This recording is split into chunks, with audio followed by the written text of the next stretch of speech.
The rain in Port Harridan was a fine mist, a shroud that clung to the neon sign of the Blue Comet Diner and blurred the edges of the city.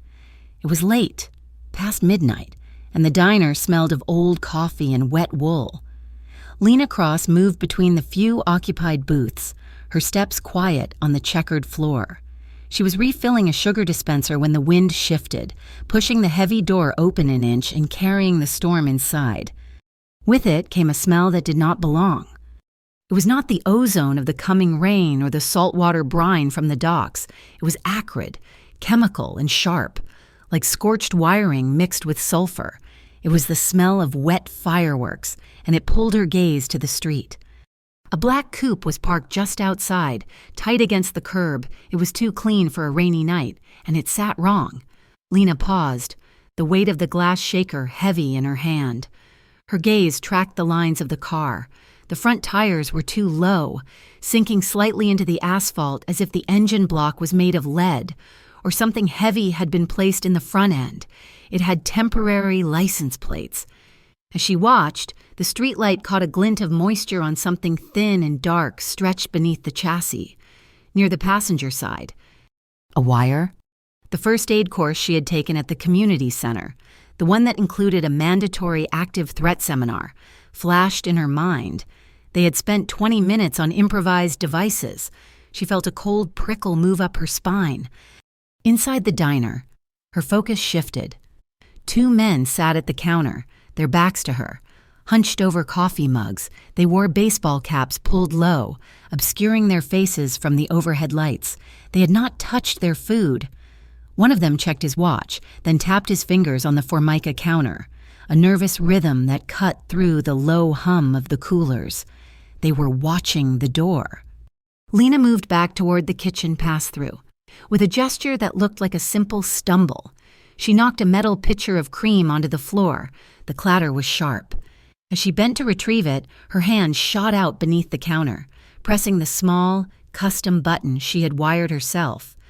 In the kitchen, a single bell chimed, not the loud alarm, but the one the cook, Sal, recognized as trouble. The low, buzzing rock music playing over the speakers cut off abruptly. The sudden silence was heavy, thick. The two men at the counter stiffened. The front door chimed. A man stood up from the corner booth, the one obscured by the coat rack. He was tall, wearing a dark wool coat that fit him perfectly. Lena recognized him instantly. Nico Valieri. His father, Salvatore, owned most of the docks and the parts of Port Harridan that the city government did not. Nico stretched, leaving a generous tip on the table. He walked toward the door, oblivious. The two men at the counter watched him, their hands slipping beneath their jackets. Lena moved. She grabbed a guest check and a pen from her apron. "Sir, excuse me," she called out, her voice calm, professional. Nico turned, one hand on the door handle, annoyance flashing in his dark eyes. She stepped into his path, blocking his exit, holding the check out. "You dropped this. I think you might need it for reimbursement."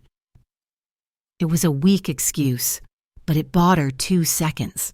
He was close enough to see the frantic pulse in her throat. She leaned in, as if offering the pen. "Do not go near your car," she whispered, her voice barely audible. "There is a problem under the chassis." Confusion warred with suspicion on his face. He started to pull back, to dismiss her as crazy, but he saw the genuine cold fear in her eyes. She did not wait for him to process it. She turned, grabbed the heavy plastic bin liner from the bus station, the one filled with cans, bottles, and discarded metal cutlery. She pivoted, using all her weight, and threw the bag hard. It sailed through the open doorway and slammed into the front wheel well of the black coupe. The impact of the metal trash was enough. The world vanished in a concussion of heat and white light. The force of the blast was directed forward, shredding the front end of the coupe and sending a wave of shrapnel across the street, shattering the windows of the laundromat opposite. The diner's own glass shattered inward, but the main charge had been pushed away. Lena had already grabbed Nico. She did not pull him back. She shoved him down, tackling him hard, covering his body with her own as they crashed onto the slick tile floor below the level of the steps. Debris rained down where they had been standing. The two men at the counter were already moving, shouting in curses as they drew weapons. The plan was ruined. One raised his pistol toward the front door, toward the tangle of limbs that was Lena and Nico. Lena rolled off Nico, screaming, "Sal, get down!" She scrambled to her feet, ripped the red fire extinguisher from its wall mounting, and pulled the pin. She aimed at the counter and squeezed the handle. A thick cloud of white chemical foam blasted outward, instantly obscuring the gunman, the counter, and half the diner. The men choked, blinded. "The back!" one of them yelled. Lena did not stop. She grabbed a heavy, polished steel tray from the service stand and threw it like a discus through the fog. It hit the closest man with a wet, solid thwack to the side of the head. He grunted and stumbled, his weapon clattering to the floor. Nico was up. He moved with a speed that startled her, scooping up the fallen pistol. He did not aim at the men. He fired twice, the sound deafening inside the enclosed space. The shots were precise, through the thinning foam. Lena saw the getaway car parked across the street lurch as its two visible tires exploded. Sirens wailed in the distance, growing closer. But the first vehicle to arrive was not a police cruiser. A black sport utility vehicle, unmarked, screeched to a halt, its floodlights bathing the ruined diner in sterile blue light. Men in dark tactical gear spilled out, their vests identifying them not as police, but as the Harbor Field Crime Suppression Bureau. "Down everybody on the ground now," their leader commanded, his weapon sweeping the room. The air was thick with smoke, chemical dust, and the smell of the explosion. Amid the chaos, Nico Valieri found Lena. She was breathing hard, her waitress uniform covered in white foam and soot, her hands shaking. He was staring at her, his expression a mixture of raw shock and a profound, dawning realization. He moved to her, ignoring the agents yelling at him. He reached out, his hand grasping her arm as if to confirm she was real. "Tonight," Nico Valieri said, his voice low and rough. "I owe you my life." The flashing blue and red lights painted the ruined interior of the blue comet in sickening, repeating strokes. Lena sat in a booth, wrapped in a coarse shock blanket, the smell of chemical foam still burning her nose, opposite her, looking entirely too clean in his sharp suit. Was Agent Cade Bell of the Harbor Field Crime Suppression Bureau. He held a ceramic mug of coffee that Sal must have brewed on the back burner. "You have some impressive reflexes. Miss Cross," Bell said, his voice smooth. He did not smile. "You also have terrible timing. You just stepped into the middle of a war for the port." Lena said nothing. She stared at the cracked sugar dispenser on the table. "Salim Vasca, the North Cap outfit," Bell continued, taking a slow sip. "He does not like Salvatore Valieri, and he especially does not like his son, Nico, trying to legitimize the family business. Vasca sees it as weakness. Tonight, he tried to exploit it." He leaned forward slightly. "And you, Miss Cross, just publicly picked a side." Before she could form a reply, another man in a cheaper, rumpled suit approached the booth. He flashed a badge. "Urban Integrity Commission, we are handling the witness protocols." He pushed a clipboard and a pen toward her. "Standard statement, we just need your signature confirming the events. A lawyer from the city registry has been assigned to you. His name is on the form." Lena looked at the printed name, then at the UIC agent's impatient face. She looked at Cade Bell, who watched her with mild curiosity. She pushed the clipboard back across the table. "No," she said, her voice was hoarse. "I am sorry," the agent said, annoyed. "It is just a formality." "No," Lena repeated, clearer this time. "I do not want your lawyer, and I am reserving my right to remain silent."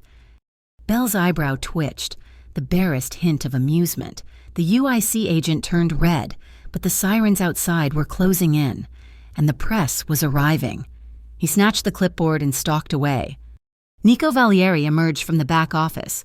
Having finished his own brief statement, he nodded to Bell, a cold acknowledgement between two predators, and then looked at Lena. "I will take you home." It was not a question.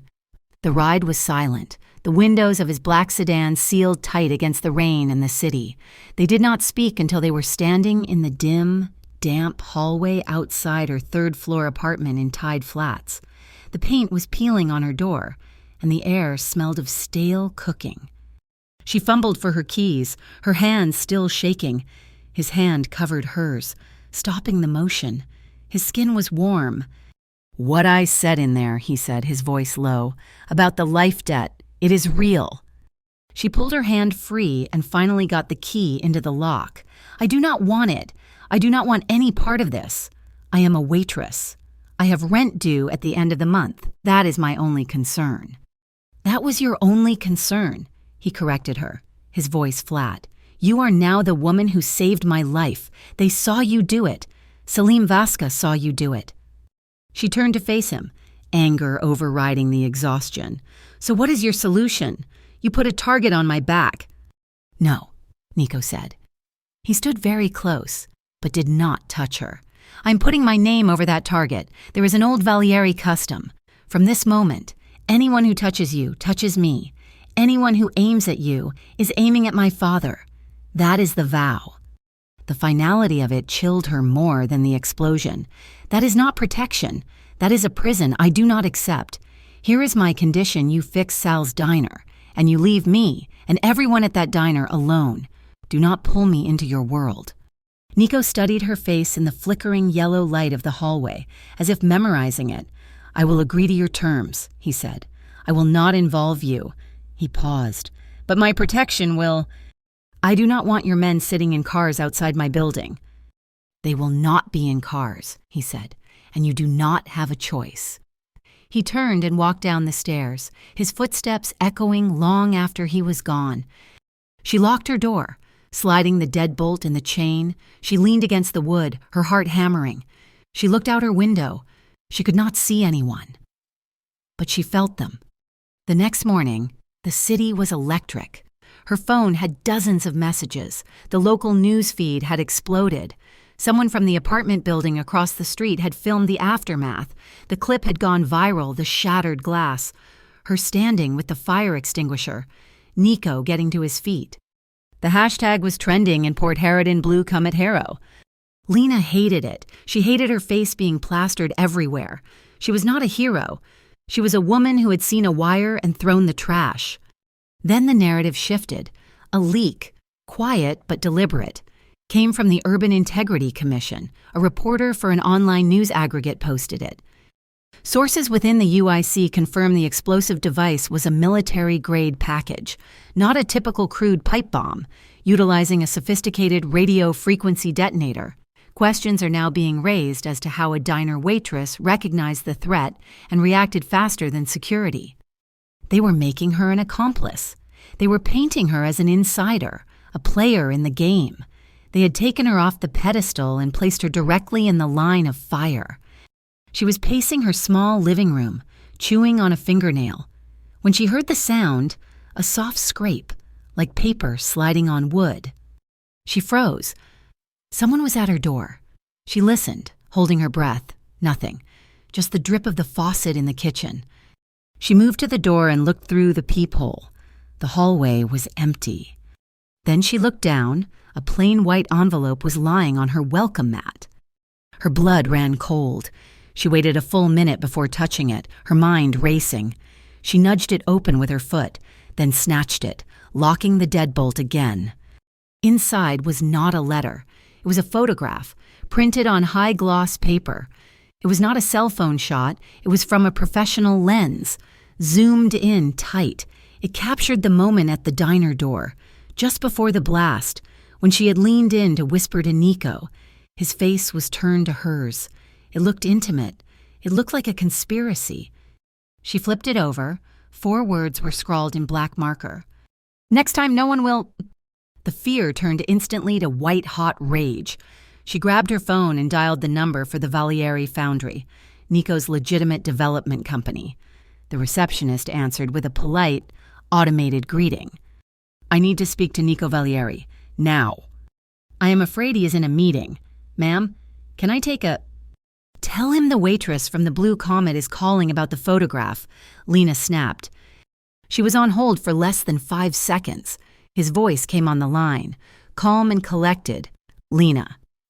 "You bastard," she hissed, her voice trembling. "You promised. You said you would protect me. Someone was just at my door. They left me a threat." There was a moment of absolute silence on the line. She could picture him in his high-rise office, looking down on the port. He got that close. The question was quiet, sharp as ice. "He was at my door. Are those your men? Is this a test?" "No," he said. The word was final. "My men are across the street, on the roof. They are good, which means Vasca's operative is better. They waited. They watched my men watching you. They played us both." Lena slid down the wall, pressing her forehead against the cool plaster. "Get them away," she whispered. "Get all of them away. You are painting a target on me. This is because of you." "If I pull them, you will be dead before sunrise," he replied, his tone unchanged. "I listened to your condition in the hallway. Now you will listen to me." She squeezed her eyes shut. "Tomorrow," Nico Valieri said, "you are not working your shift. I have a plan." The line went dead. The sedan he sent for her the next morning was unremarkable. A dark gray sedan that blended with the city's grime. The driver, a man with a thick neck and watchful eyes, introduced himself only as Jax Morell. He did not speak again.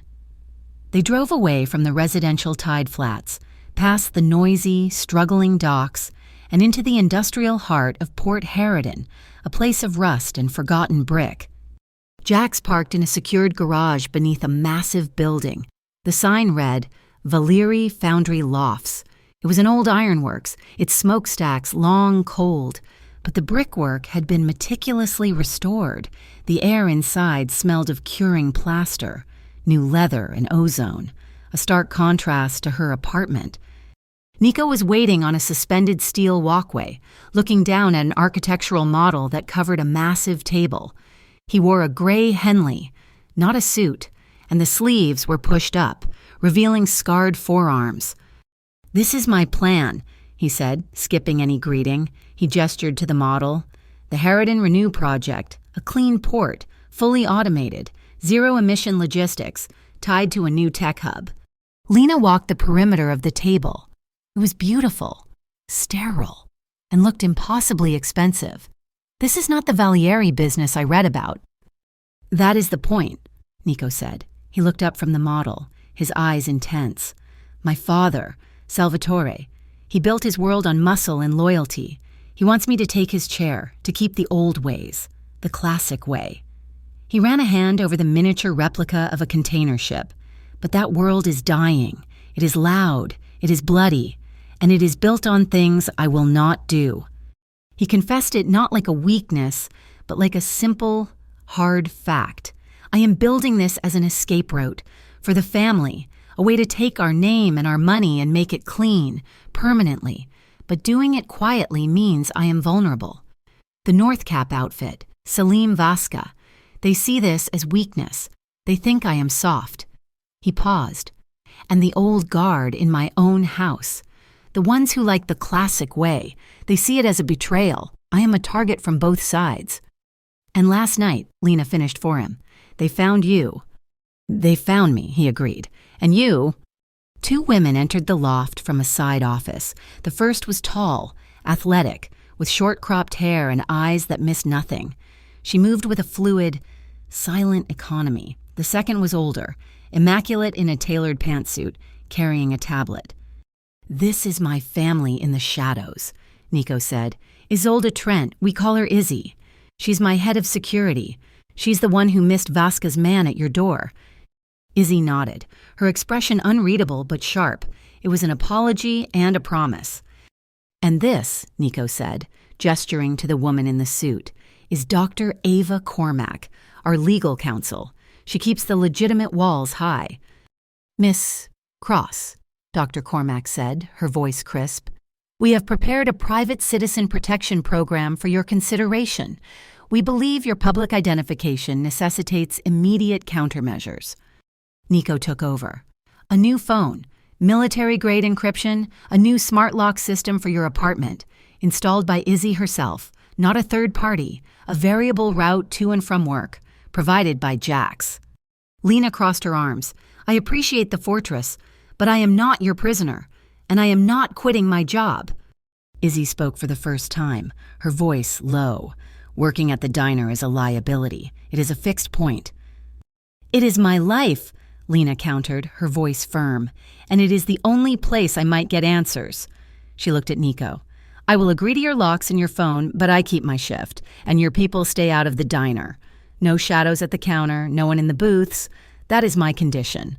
Nico studied her, then nodded slowly. Agreed, but you take the phone and you answer it when I call. That afternoon, she was back at the Blue Comet. Sal had the front boarded up, but the kitchen was running for takeout. The air smelled of sawdust and coffee. Her network was not made of shadows. It was made of people who were invisible in plain sight. Delivery drivers, dishwashers, other waitresses. She started with Marco, a delivery driver who knew every side street in the city, who was at table 4, Tuesday night, 2 guys, baseball caps. He thought for a second, sipping the coffee she poured him. I saw them. They paid with a virtual card on their phone. Tapped it. I saw the app name. Helix. Helix. Yeah, Helix North Logistics, one of those weird shell companies that popped up at the port. The name clicked. Helix North. Northcap, Salim Vasca. It was lazy, arrogant, or both. They had paid for their stakeout coffee with a company card. That night, the situation escalated. The internet mockery began. Salim Vasca, a man who loved the sound of his own voice, started a live stream. He lounged in a high-backed leather chair, a smirk on his face, enjoying his new notoriety.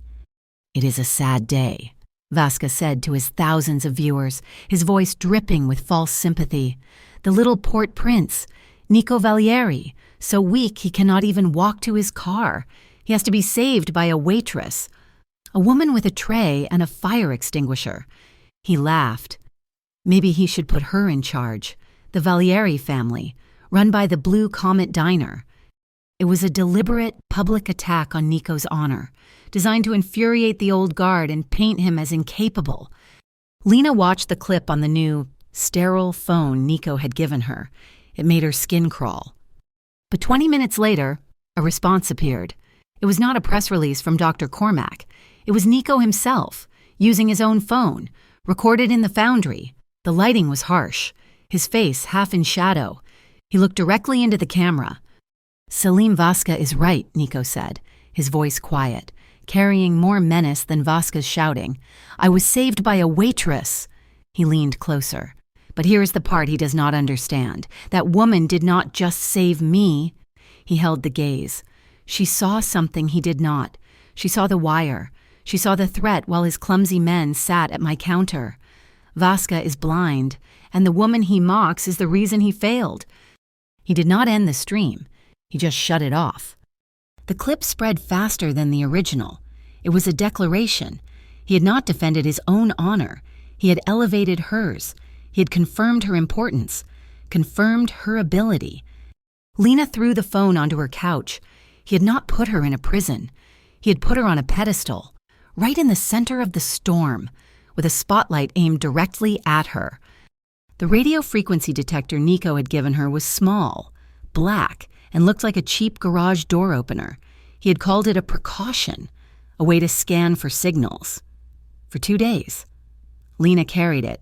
It sat dead silent in her apartment, but it buzzed with a low, faint static whenever she was at the Blue Comet, and twice near the Valieri foundry. On the 3rd day, she figured it out.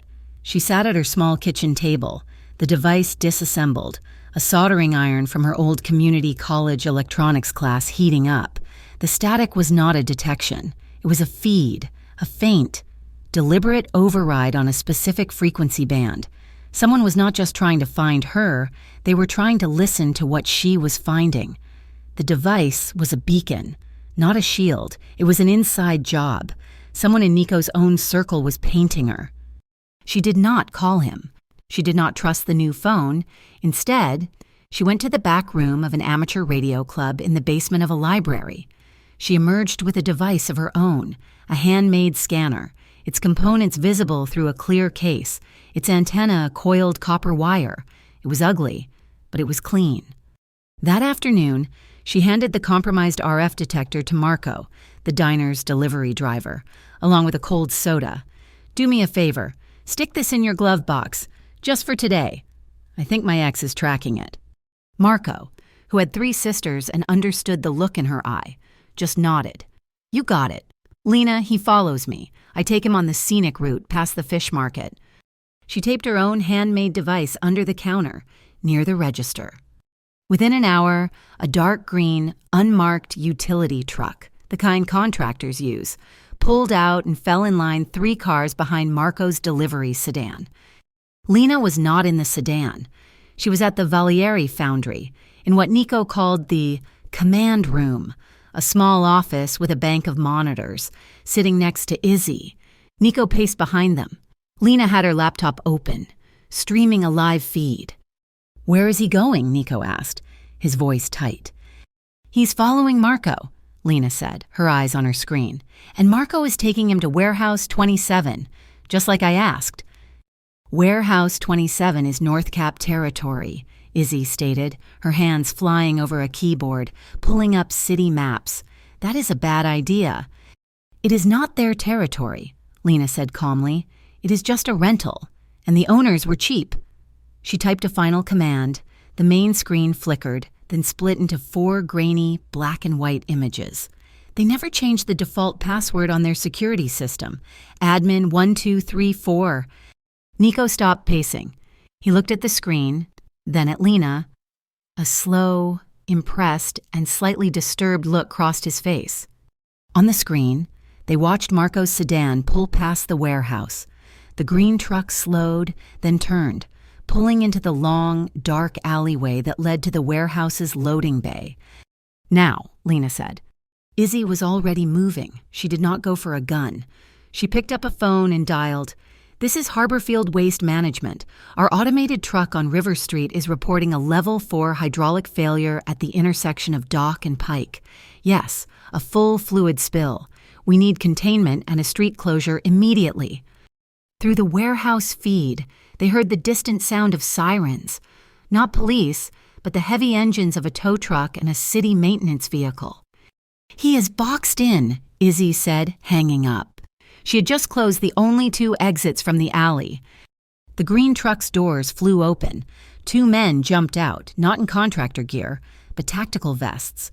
They looked confused, then panicked, realizing the trap. They ran for the warehouse door, looking for a rear exit. Nico, Lena, and Izzy were already in the garage. They did not catch them inside the warehouse. They caught the first man as he tried to climb the chain-link fence at the back, Izzy disabling him with a move so fast Lena barely registered it.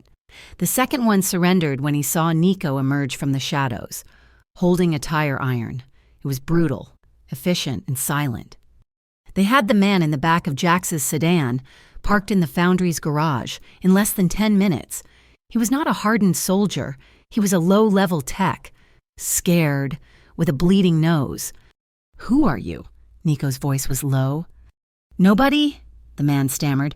"I just follow the signal. They pay me to follow the signal." "The signal from the device you planted," Lena said, holding up the cheap detector. The man's eyes went wide. "I did not plant it, I just track it. They told me to tag the girl, report her movements." "Who?" Nico demanded. "Helix North," the man spat. "It is always Helix North, Vasca's people." "Where are the explosives?" Izzy asked, her voice flat. "I do not know. I'm just the driver."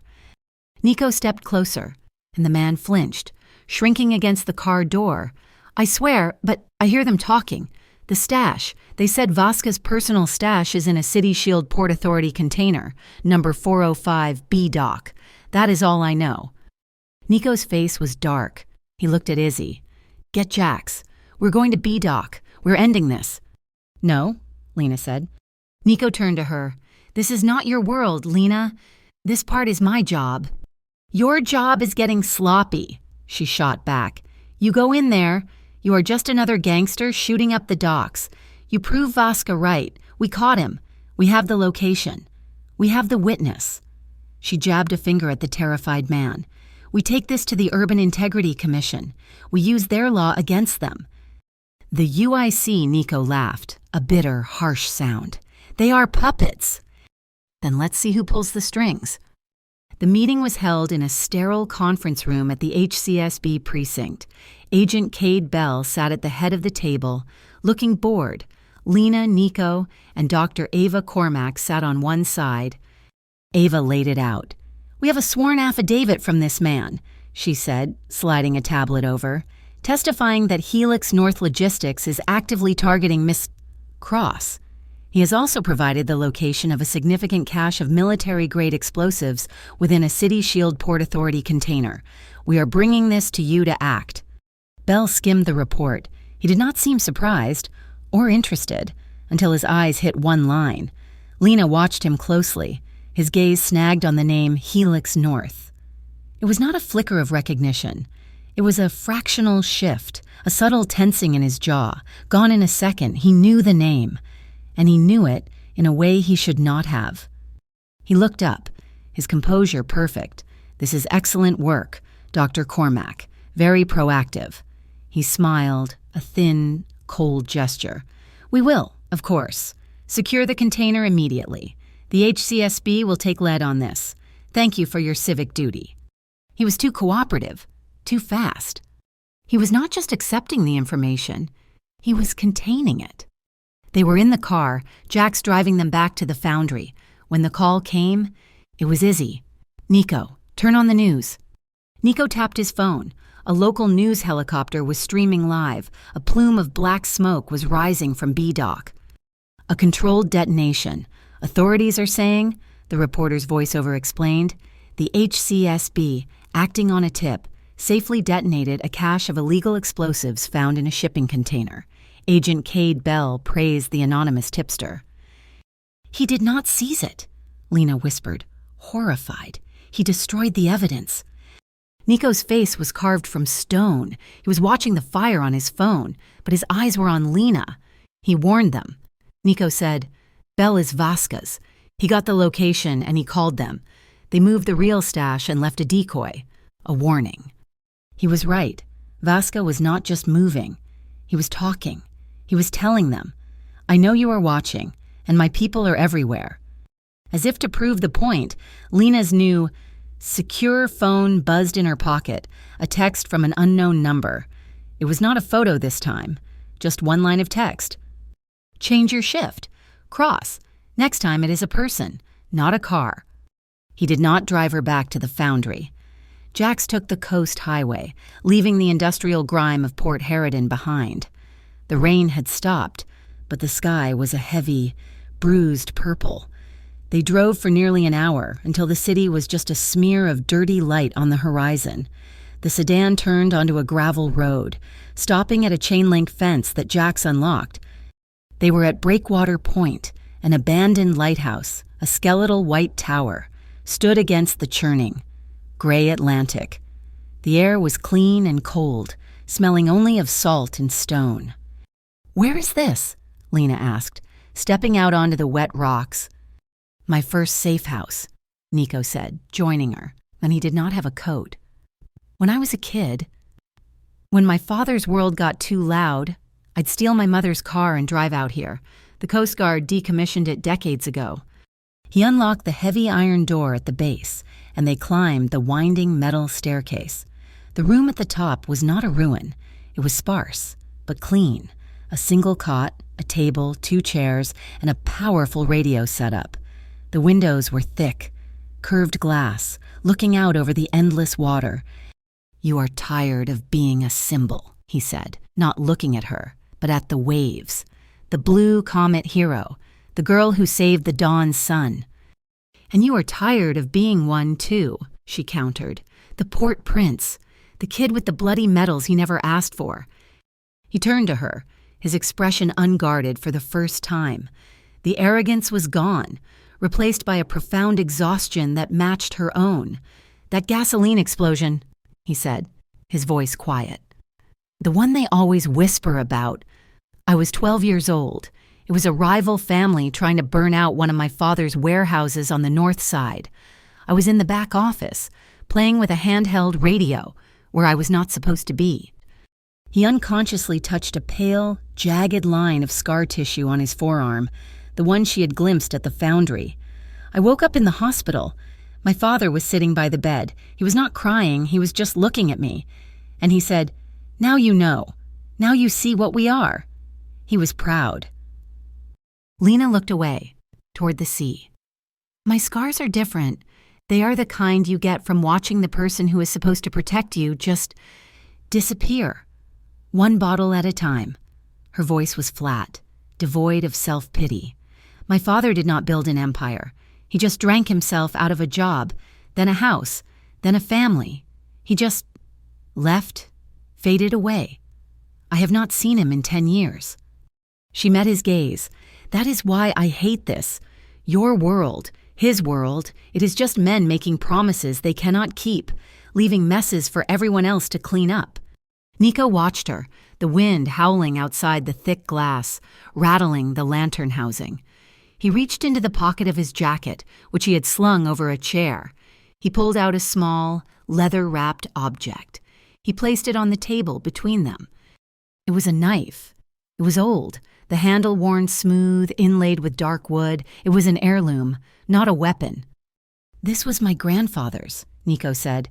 "It represents the old way, the blood, the muscle my father values." He pushed it slowly across the table until it stopped in front of her. "I swear to you, Lena, I will not use this, or what it represents, on a living soul. If there is another path, if your way, the smart way, can work." The moment hung in the air, heavy and fragile. It was a vow more profound than the one he had made in her hallway. The spell was broken by the harsh, digital buzz of the secure phone in her pocket. She looked at the screen. It was Ava Cormack. She answered. "Lena, I am glad I reached you." Ava's voice was tense. "All business. The Urban Integrity Commission just called my office.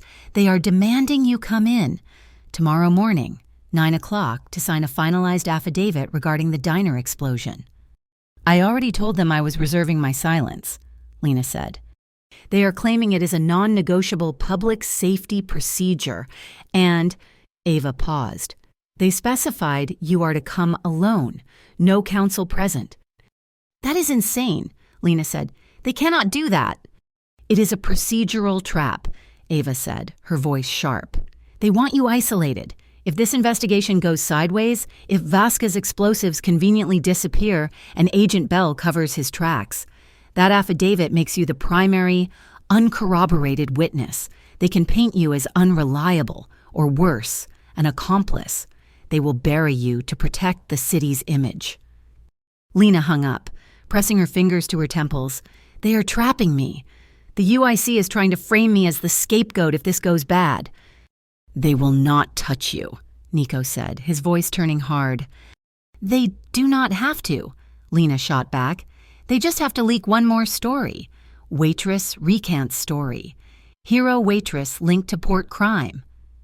As if summoned by the words, Izzy's voice crackled over the radio set up on the table. Nico toggled the receiver. "Go ahead." "Nico, we have a new problem."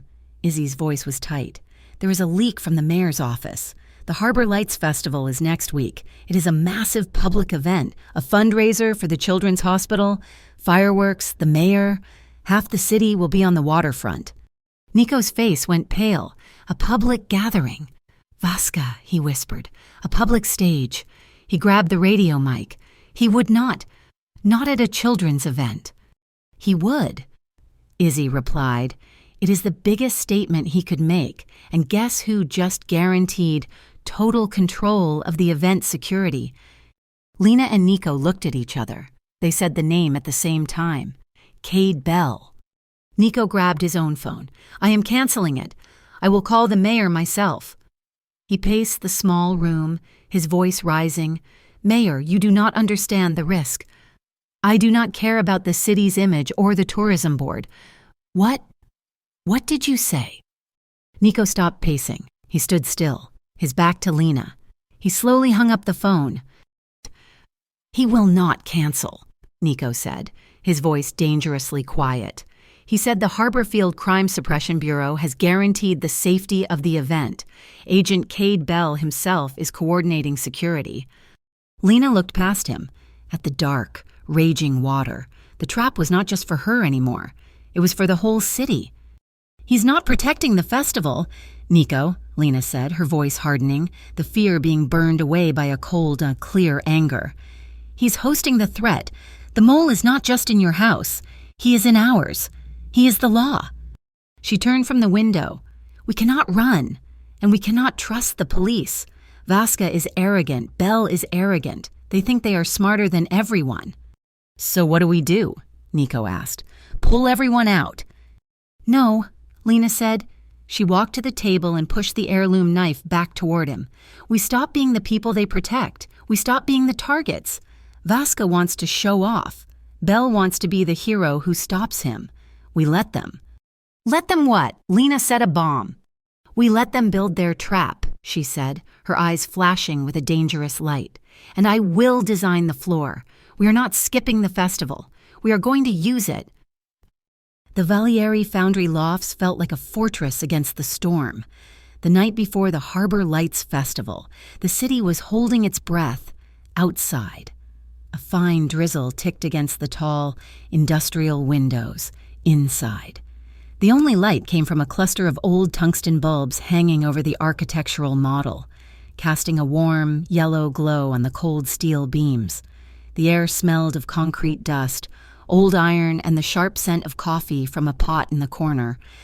They had been working for hours, spreading the festival blueprints across the table, marking crowd flow and potential blind spots.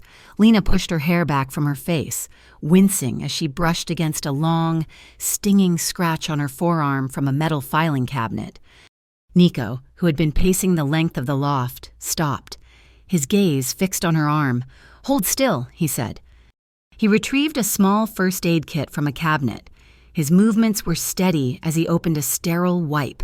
He did not ask permission, but he paused, waiting for her to offer her arm.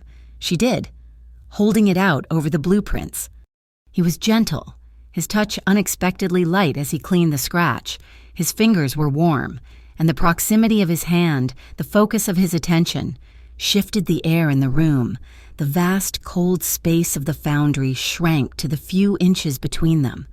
The sound of the rain against the glass seemed to get louder, filling the silence. He finished applying a simple bandage, his fingers smoothing the edges, but his hand lingered, his thumb brushing lightly against the sensitive skin of her inner wrist, near her pulse. Lena did not pull away. She looked up. His eyes were already on her, the dark, analytical intensity she was used to, now softened by the amber light. He was looking at her as if seeing her for the first time, not as a puzzle to be solved or a witness to be protected. He leaned in slowly, giving her an eternity to turn away. The first touch of their lips was tentative, a question. It was deep, yes, but it was quiet, searching, and tasted of coffee in the storm. His other hand, the one not holding her wrist, came up to rest on the small of her back, a solid, supportive weight. She felt a tremor run through him, or perhaps it was her own. Her free hand came up, not to push him away, but to grip the front of his Henley. She pulled him fractionally closer. He stopped then, pulling back just enough to rest his forehead against hers. His breath was warm on her skin. His eyes were closed. "Is this okay?" he whispered, his voice rough. Lena did not trust her voice. She answered by rising slightly on her toes, closing the small space between them, her fingers moving from his shirt to the back of his neck, tangling in his hair. The kiss deepened, and this time there was no hesitation. Their coats, still damp from the rain, had been thrown over stools. One of them, his or hers, slipped and fell to the concrete floor with a soft, final thud. They were standing in the middle of the empty foundry, wrapped in the small circle of yellow light. It was a long, slow embrace, defined not by passion, but by a desperate need for solid ground. It was the thudding beat of his heart under her palm, which now rested flat against his chest. It was the answering rhythm of her own. It was the sound of the rain drumming on the metal roof, a steady percussion. His arms were tight around her, a solid, warm presence in the cold, dangerous night. Their fingers found each other and laced together, a tight, grounding grip. Later, they were on the long leather couch in the corner office, the one Dr. Cormack used. They were lying side by side, fully dressed, shoes off, with a thick wool blanket Nico had found draped over them. The blueprints were on the floor, but the planning continued, now in hushed tones in the dark. "The bait signal," Lena murmured, staring up at the shadows on the ceiling. "It has to be tied to the stage lighting. If Bell controls the fireworks, he controls the power grid. We tap into that." "Izzy can handle that," he whispered back, his voice low and close to her ear. "The exit routes are the problem, the crowds. We need a safe word, something fast, something that means get out now, no questions." "Comet," she said, the name of the diner feeling like a lifetime ago. "If one of us says Comet, it means the trap failed, and we run." A long, comfortable silence settled between them, broken only by the steady drum of the rain. Nico turned onto his side to face her, the blanket pulling taut. In the shadows, she could just make out the line of his jaw. "Lena," he said, his voice stripped bare of all artifice, all command. "I love you." He said it like a fact, a piece of data he had finally confirmed, but his voice was unsteady. Lena felt her breath catch, her heart giving a painful squeeze. A small, trembling smile touched her lips. She did not need to say the words back. He would know. She reached out, her fingers finding the faint scar on his forearm. She moved closer, pressing her forehead to his, a mirror of their moment by the table. "After tomorrow," she whispered, a promise and a plea. "After tomorrow, we will be whole." The peace lasted less than 10 seconds. The secure phone on the table buzzed, a harsh, vibrating sound that shattered the quiet. Nico sighed, reluctance in every line of his body as he sat up and grabbed it. It was Izzy. He put it on speaker. "Nico, Lena, we have a problem." Izzy's voice was clipped, all business. "I just received the final security schedule from City Hall. Agent Bell did not just coordinate. He has taken full command." "What does that mean?" Nico asked, swinging his legs off the couch, the warmth of the moment gone.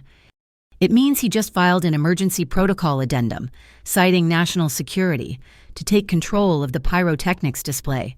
He is the only one with the final detonation codes. He has cut the mayor, the fire department, and the fireworks company completely out of the loop. That is not just unusual, that is unheard of." As Izzy spoke, Dr. Cormack's tablet, which Lena had been using, lit up with an email notification. Ava, working late, had found the link. Lena sat up, pulling the blanket around her shoulders, and read it aloud, her voice turning cold. "Helix North Logistics," she said. "They were a primary sponsor for the HCSB's Security Innovation Forum last year, the one Cade Bell organized." Nico stood up, running a hand through his hair. He was pacing again. "He is controlling the explosives. He is Vasca's man. He will set them and blame Northcap. Or us. We have to stop him." Lena stood up, wrapping the blanket tight. She looked at the blueprints, at the new, terrifying information. "No," she said. Nico stopped pacing. "What? You cannot stop him. He's the law. He has covered every track." She looked at Nico, her eyes hard and clear in the darkness. "He is the key. You said it yourself. He wants to be the hero." So, Lena said, walking back toward the glowing maps. "If Bell is the key, we do not steal it, we just let him unlock his own door." The Harbor Lights Festival was a sea of humanity, a pulsing, breathing mass of thousands packed onto the waterfront. The air throbbed with live music from the main stage and smelled of popcorn and the cold, salty harbor. Drones, both for news and for the event itself, zipped overhead, their red and green lights like nervous fireflies, streaming the entire scene live to the city. The official security was a mixed City Shield Port Authority. Officers in bright yellow vests manned the soft barriers. looking overwhelmed, but the real control, the hard perimeter, was around the main stage and the fireworks barge. That belonged to Agent Cade Bell in the HCSB, who moved with a sharp, military precision, their dark uniforms cutting through the colorful crowd. Lena was not in the crowd. She was inside Tacos El Norte, a food truck parked by her friend Maria, from the service window. She had a perfect view of the stage and the main pyrotechnic columns.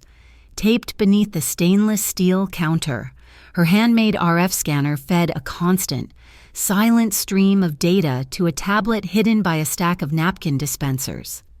She was the nerve center. Nico was the muscle, distributed. He had Jax and 2 others on 3 separate rooftops, high-powered binoculars sweeping the crowd. Izzy, dressed as a harbor maintenance worker, patrolled the waterline in a small, quiet utility skiff. "Testing," Lena's voice murmured over their encrypted comms. "Izzy, how's the water?" "Clear," Izzy's voice came back, just a breath of static. "Lot of civilian traffic, but no sign of Vasca's hardware." "Nico?" "Rooftop 3 is clear," Nico reported, "but the crowd is tight. It is too tight." On her tablet, Lena saw the frequencies. Most were stable: cell phones, police radios, the news drones. But then, a new signal pulsed, sharp and clean, from a dedicated band. "I have it," Lena said, her voice dropping. "It is not the main barge. It is pyrotechnic column 3, the one on the main pier, a non-standard signal, too strong." Nico's voice was tense. "I see it. Bell is walking the perimeter. He just stopped. He's looking right at it." Lena watched as Bell conferred with one of his HCSB agents. He gestured, and the agent moved away from the column. "He's pulling his own man back," Lena said. "He knows it is live." She did what she had planned. She took a high-resolution photo of the base of the column with her phone, zooming in on the non-standard wiring she'd spotted earlier. She sent it directly to the public tip line Ava Cormack had established, copying in Agent Bell's official HCSB email. The message read, "Unsafe wiring at column 3. This is not a standard pyrotechnic detonator." The read receipt appeared almost instantly. Bell's head snapped up. He looked around, annoyed, then slid his phone back into his pocket. Ignoring it, he was not just ignoring a tip. He was actively suppressing it. "He is not stopping," Lena said. "He's letting it happen. Izzy, scan the pier. Who is near the column?" "I see him." Izzy's voice was sharp. "Man in a gray hoodie. He's pushing a stroller. No, wait, there is no kid in it. It is covered with a blanket. He's using it to shield an antenna." "I am going," Lena said, ripping off her apron. "Lena, no, wait for me." Nico's voice was a command. "No time," she snapped. She grabbed a tray from the food truck, piled high with cheese-covered chips, and stepped into the crowd. She moved fast, sliding between people. Her eyes locked on the man in the hoodie. He was fumbling with a device under the blanket. Lena did not hesitate. She tripped on a cable, lurching forward, and slammed the entire tray of nachos into the man's chest. "Oh my God, I am so sorry," she yelled, as cheese and jalapenos splattered his hoodie. He cursed, instinctively dropping his hands from the stroller to shove her away. In that second, he revealed the device he was holding, a small, black radio controller. He grabbed for it, but it was too late. Izzy, moving like a shadow from the pier, was on him. She did not make a sound, just a fluid motion that locked his arm behind his back and lifted him off his feet, dragging him backward into the darkness beneath the pier. But the man had a backup. As he went down, his free hand clamped onto a panic button on his belt. A secondary trigger. Lena watched, horrified, as fireworks column 5, halfway across the plaza, suddenly erupted. It was not a launch. It was a detonation. A low, powerful explosion that sent a shower of sparks and hot shrapnel across the crowd. The music stopped. The screams started. The crowd surged, a wave of panic pushing away from the explosion, directly toward the water. Near the main stage, a metal barrier toppled, and people fell. Nico, watching from the roof, saw it happen. "The east barrier," he yelled into the comm. "I am going." He was already gone, rappelling down a maintenance line, landing on the ground in a controlled drop. The crowd was a wall of panicked bodies, but he moved through it, shoving people towards safety, not away from the blast. He saw a small boy, no more than 6, separated from his mother, go down near the toppled barrier. Nico moved, scooping the child up, shielding him with his own body. He did not run. He stood like a rock, an island in the chaos, holding the crying boy until he spotted the frantic woman. He pushed the child into her arms. Go! Go now! On the stage, Agent Cade Bell saw his opening. He grabbed the main microphone, his voice booming over the plaza. Everyone remain calm. We have a malfunction, an act of sabotage linked to known criminal elements. The news drones, sensing the action, swarmed the stage, their cameras focusing on Bell. The Valieri family, he yelled, has compromised this event. The cameras, as one, swung from Bell and found Nico, standing by the barrier, illuminated in the chaos. He was being framed, live, for the entire city. He is using it, Lena whispered, back in the truck, watching the feed. Ava Cormack appeared on the side of the stage, pushing past a panicked city official. She grabbed a secondary microphone from the sound technician. Agent Bell! Her voice cut through his. This is Dr. Ava Cormack. By order of the Urban Integrity Commission, I am invoking a public safety directive. Shut down all pyrotechnics. Now, disarm the entire grid. Bell stared at her, caught. The crowd was watching. The cameras were rolling. If he refused, he was obstructing. If he agreed. Lena, watching the feed, her heart in her throat, understood. She hit the comm. Nico, get to the stage. Now. He was there in seconds, vaulting over the side. He stood face to face with Bell. The cameras were on them both, the hero agent and the Dawn's son. He needs his moment, Lena whispered, her voice in Nico's ear. He needs to be the one who saves the day. Give it to him. Nico understood. He took one look at Bell, then at the chaotic crowd, and he took a deliberate step back, holding his hands up in a gesture of surrender, ceding the stage. It was all the invitation Bell needed. He turned, triumphant, to the control board. I am shutting it down, when he announced, I am initiating the emergency disarm. He slammed his hand down on the large red button labeled disarm. But Lena, watching her RF scanner, knew the truth. That button was not a disarm. It was a trigger, a secondary, powerful charge, routed to a different location, a final VASCA signature. The signal pinged, but it did not go where Bell intended. Lena had been rerouting the frequency for the last 10 minutes. It was not parking lot B2 that lit up. Instead, a series of small, harmless, decoy Klieg lights in an empty, fenced-off lot on the far side of the festival flared to life, bright as daylight. They were aimed at a single, unmarked shipping container. And standing right in the harsh, sudden glare, his face a mask of confusion, was Nico's cousin, Rafe Valieri. He was standing over a pallet loaded with weapons, his hand outstretched to a man in a Helix North jacket. The live feed drones, drawn by the sudden, intense light, swarmed the new scene. On every screen in Port Harridan, the feed switched from Bell's heroic face to a close-up of a Valieri, red-handed, surrounded by illegal arms. The chaos of the festival did not stop, it just refocused. The City Shield officers, realizing they were the subjects of every news drone in the sky, moved on Rafe Valieri with professional speed. They had him in cuffs before the echo of the decoy blast faded. Then, Agent Cade Bell arrived, his face a mask of thunder. He had sprinted from the stage, his HCSB tactical team flanking him. This is a federal-level incident, Bell barked at the City Shield captain, his voice overriding the sirens. CBRN threat. My team is taking the prisoner. We are locking this down. The hell you are, the captain retorted, his hand on his weapon. He's on Port Authority property. He's ours. I am invoking. Lena stepped between them, her food truck apron still on, her face smudged with soot. "He is hyperventilating," she said, her voice cutting through the male posturing. "Look at him! He's going into shock." Everyone turned. Rafe, caught between the two armed groups, was indeed pale, his skin gray. His breath was coming in short, sharp gasps. "He needs medical attention," Lena insisted. "Before he passes out, we have a first aid tent set up by the stage. We need to move him there. Quietly, now." Belle hesitated. It was a public relations nightmare.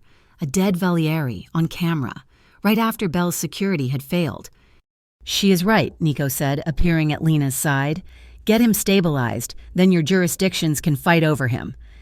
Belle, trapped by the cameras and the logic, nodded curtly. "Fine. Move him. 2 of my men go with—" The medical tent was a pop-up canopy Dr. Ava Cormack had requisitioned 2 hours earlier. It was not filled with medics. It was filled with high-definition cameras, microphones, and a single isolated server, which was already recording. Rafe was deposited onto a folding chair, not in shock, but in terror. The City Shield captain posted a guard outside the flap. Belle's 2 men stood inside, but Ava was already there, holding a tablet. "I am Dr. Cormack," she said, her voice clinical. "We have a right to document his condition before transfer, to ensure no due process violations." Belle's men, trained for force, not law, hesitated. That was all Ava needed. Nico stepped into the tent, dismissing the HCSB men with a look. "We will handle the family matter. You can wait outside." When the flaps closed, it was just the 4 of them, Nico, Lena, Ava, and Rafe. The interrogation began, but it was not an interrogation. Rafe was looking at Nico, his eyes filled with a toxic mix of fear and resentment. "You," Rafe spat. "You and your clean port, your Harridan Renew project, you were going to wash us all away. Everything our fathers built, everything we are." Nico took a step forward, his fists clenched, the betrayal radiating off him. "You did this. You tried to kill me for that." "Nico," Lena said, her voice soft but firm. She put a hand on his chest, stopping him. The muscle was rock hard beneath her palm. She turned to Rafe. She did not yell. She pulled up another folding chair and sat opposite him, her posture open, her hands relaxed in her lap. She just nodded, as if she understood. "He bought you," Lena said. "It was not a question." Rafe stared at her, at this waitress who had unraveled everything. "Vasca," he admitted, his voice cracking. "Selim Vasca. He understands. He knows that blood means more than steel beams. He said he would give me the classic side of the business, the respect, not spreadsheets." "The respect," Delina repeated, her voice neutral. "And what else did he give you, Helix North?" Rafe's eyes widened. He told me Helix North was just logistics, a way to move money, untraceable accounts. He said Belle was the key." "Cade Bell," Ava said, her pen hitting a notepad, though the cameras were the real witness. "He is the protection, the inside man." "Bell moves the merchandise," Rafe said, the words spilling out now, a dam of resentment breaking. "He schedules the HCSB security blind spots. He set up the warehouse B2 decoy. He knew you were coming. He wanted you to find it, to make you look like heroes, just before he planted the real threat." "The car bomb," Nico said, his voice flat. "It was not for the diner," Rafe said, looking away, unable to meet his cousin's eyes. "That was just a test, a way to see how you moved, how your team reacted. The real party was tonight, after the festival. A meeting at the Ravenjet riverbank, a final negotiation. Just you and Vasca. He was going to use the same setup, the car bomb, but this time, Lena, he was going to make sure you were in it with him. A message." Nico turned away, his back to Rafe. He was shaking, not from fear, but from a rage so profound it was silent. He looked at his hands, the hands that had promised Lena a different world. Lena walked to him, standing beside him. She did not grab him. She gently placed her hand on his shoulder. "Nico," she whispered. "I am going to kill him," he whispered back, the words torn from him. "Family or not, I will break him." "The knife," Lena said, her voice still quiet, for his ears only. "You remember what you said at the lighthouse? Not if there is another path? You gave me your word." He closed his eyes, his breath ragged. He leaned his head toward her, a moment of profound, painful reliance. "He tried to kill you." "And he failed," Lena said. "Now we use our path, the one that works." She looked at Ava. "Is it enough?" "It is more than enough," Ava said, tapping her tablet, which was streaming the confession to her secure server. "We have conspiracy, attempted murder, and a corrupt federal agent, all in one." Ava looked at Nico. "Nico, the city charter has an obscure provision, the Emergency Community Transparency Mandate. It is meant for earthquakes or infrastructure failure, but I can argue it. It allows us to bypass standard protocols and present evidence of an immediate public threat. Live directly to the press." Nico understood. Not a courtroom, a press conference. We burn them with the truth. Nico turned, his decision made. He strode to the tent flap and threw it open. Agent Cade Bell was arguing with the City Shield captain. "Nico," Bell said, forcing a smile, "we need to transport your cousin. Federal custody." "No." "Agent Bell," Ava said, stepping out, her tablet in hand, "you will be joining us. We are holding an immediate press conference under the transparency mandate. No, we have a lot to discuss, starting with Helix North." The color drained from Cade Bell's face. He saw the camera in Ava's hand. He saw the live feed indicator. He saw the City Shield captain look at him with new, dawning suspicion. He saw Nico, no longer a victim but an executioner. Bell backed away. This is not procedure. I have to secure the perimeter." He turned and started walking quickly, then jogging toward the main gate. "Stop him!" the City Shield captain yelled, realizing the tide had turned. Bell broke into a full sprint, but he did not get far. Izzy stepped out from behind an HCSB command vehicle, blocking his path. She was not a lawyer. She was a wall. Bell was trapped. And then a new sound, a high-pitched electric whining. "What is that?" Lena asked. A drone, not a news drone, but a heavy-lift commercial model, rose above the tent. It hung in the air, its lights flashing. A speaker crackled to life. It was Salim Vasca's voice, amplified and distorted. "A good show. Nico, you found the rat, but the party is not over." The drone turned, its camera focusing on Nico, then on Lena. "The river party," Vasca's voice boomed. "I'm still waiting. I still have a car. Bring the girl, or the next bomb I send. Will be for Sal at the Blue Comet." The drone shot straight up into the night sky and vanished. A silence fell over the tent. Rafe was being cuffed. Bell was being detained, but Vasca was still out there. Nico turned to Lena, the noise and the chaos fading until it was just them. He did not ask her. He looked at her, his face set. "We go together," he said. Lena nodded, the fear from the first night at the diner gone, replaced by a cold, hard resolve. "Let's end this tonight."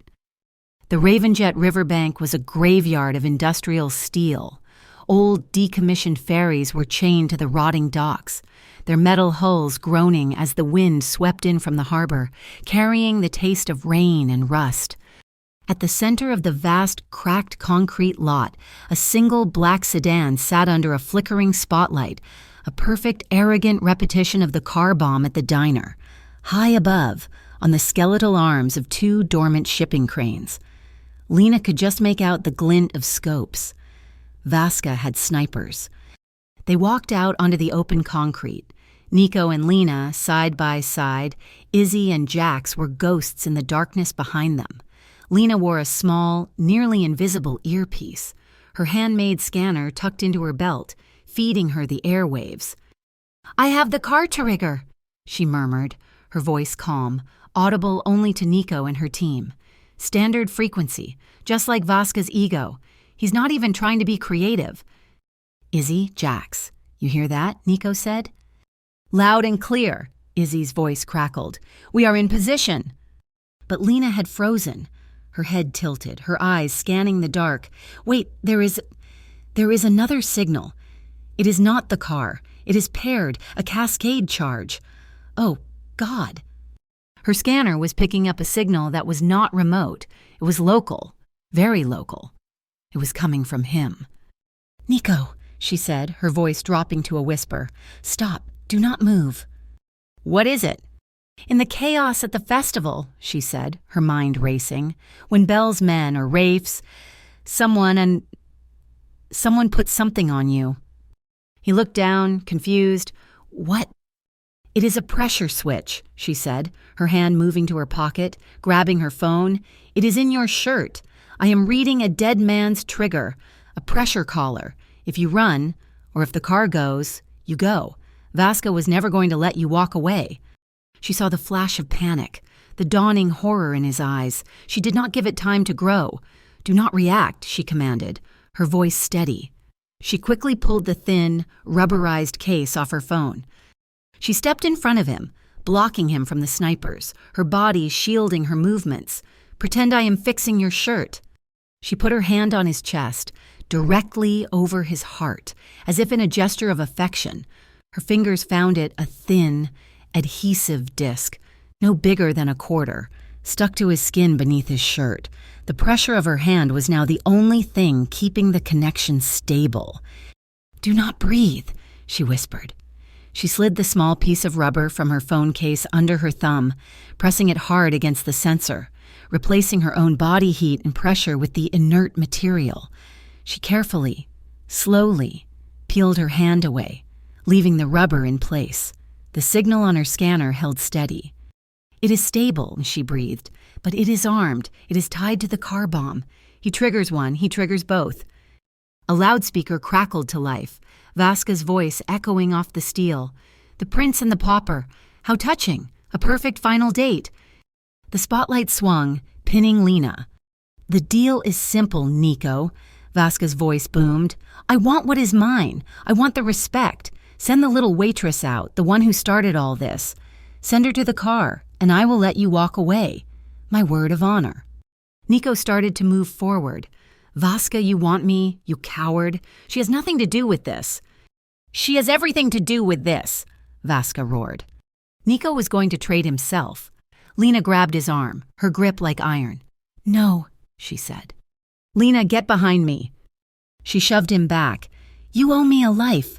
Nico Valieri," she said, her voice sharp, full of the authority she had earned. "Let me pay the interest." Before he could stop her, she turned and walked away from him, toward the spotlight, toward the black sedan. "A brave, stupid choice," Vasca cackled. "Now, Ava," Nico snarled into his wristcom. At the entrance to the riverbank, a new set of lights flashed not police, but a news van. Ava Cormack stepped out, a microphone in hand, her face illuminated by the camera. The feed was live, under the emergency transparency mandate. "We are broadcasting live from the Ravenjet Riverbank," Ava said, her voice calm and clear, "where we have just received evidence that Agent Cade Bell." The camera zoomed on Bell, who was in the back of a City Shield car, was receiving direct instructions from the terrorist organization Helix North, moments before the festival bombing. The screen she held up showed the texts. "The rat is in place. Trigger the lights. HN." "Smoke," Nico commanded. From the dark, 2 smoke grenades arced, landing between Lena and the snipers, erupting in a thick white fog. "Jax?" The roar of a high-performance engine answered. Jax Morrell, in a low, black powerboat, hit the river at full throttle.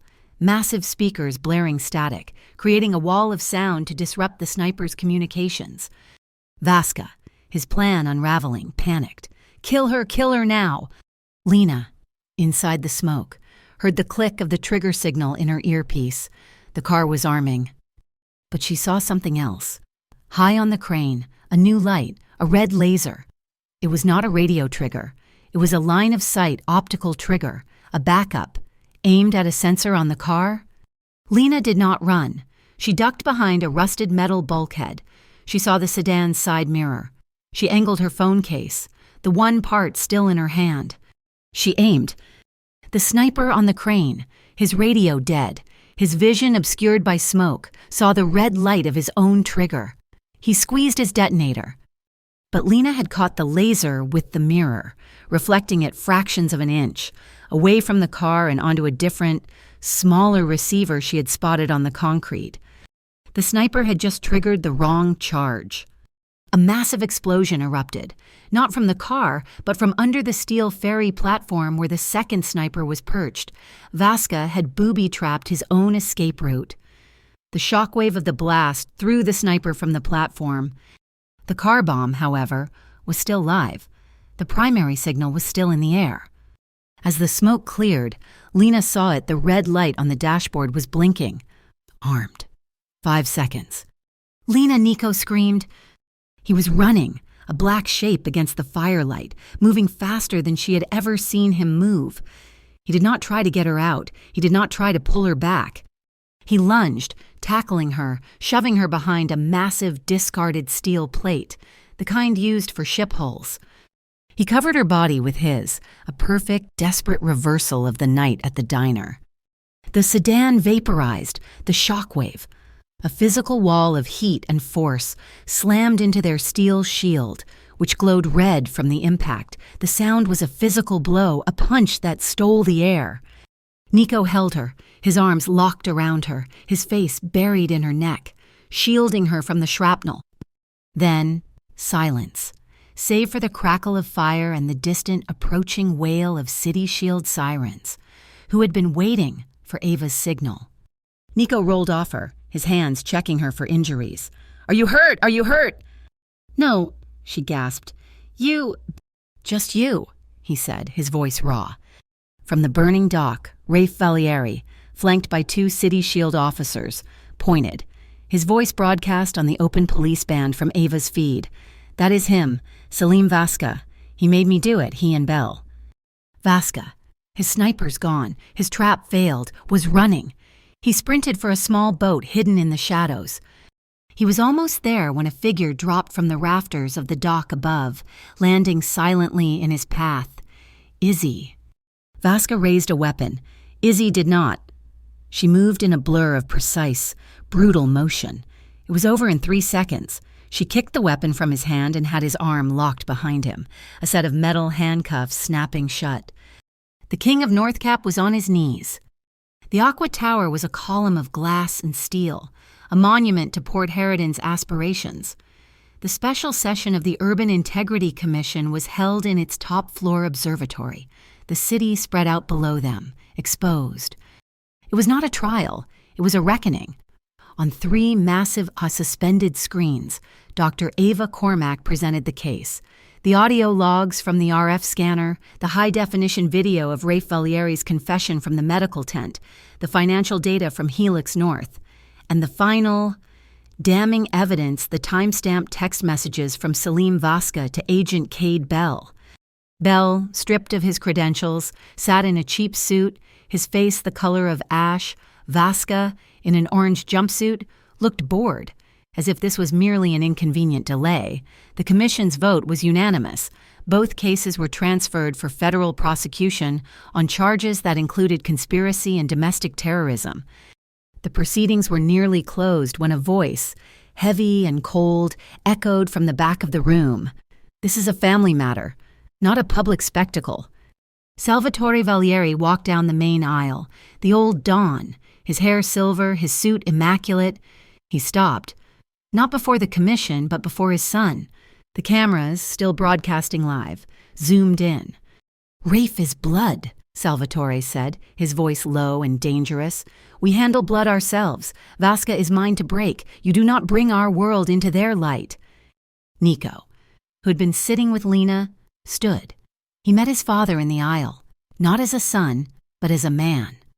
"No," Nico said, his voice quiet but carrying in the massive room. "We are done with in-house. We are done with the shadows. I am done." "You are a Valieri," Salvatore hissed, his eyes blazing. "You will not betray your name." "Rafe betrayed it," Nico countered, his voice hard. "And you, father, you are letting it die. So here is the choice. In the light, for everyone to see. You let me finish Harridan Renew, the clean way, and bring this family into the new world. Or you lose me. You lose your son, forever. The silence in the room was absolute. Salvatore Valieri stared at his son, seeing not an heir but a rival, and a replacement. For a full 10 seconds, the city's future hung on the old man's pride. Salvatore's face hardened. He did not speak.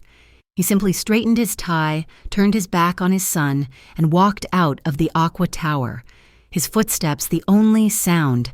In the aftermath, a UIC official approached Lena, her demeanor respectful.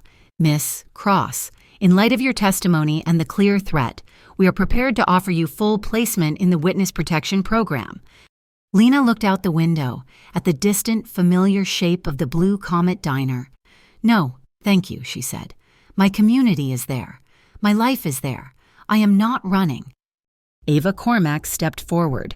"We will, however, be accepting the soft security package, full upgrades to her building, a new vehicle, and a direct line to my office. We protect our own."